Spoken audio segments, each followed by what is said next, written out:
சாயங்காலம் அன்னாபிஷேகம். இந்த அன்னம் வந்து எப்படிப்பட்டதுன்னா பிரம்மத்திற்கு சமமான ஒண்ணு.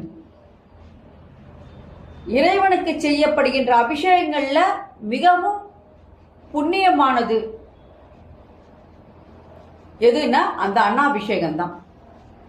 அன்னைக்கு தினத்துல பாத்தீங்கன்னா பெரிய சிவன் கோயில்கள் எல்லாம் யஜுர்வேதங்கள் அதே நேரத்துல வந்து பாராயணம் செஞ்சிட்டு இருப்பாங்க. யஜுர்வேதத்தையும் அந்த ருத்ரத்தையும் அவங்க வந்து அன்னைக்கு பாராயணம் பண்ணிக்கிட்டே இருப்பாங்க காத்தால இருந்து. இதெல்லாம் நம்ம கேட்கறதுக்கு நம்ம காதுக்கு ரொம்ப இனிமையானதாக நம்மளை வந்து சொர்க்கத்துக்கு இட்டு செல்வதாக இருக்கும்.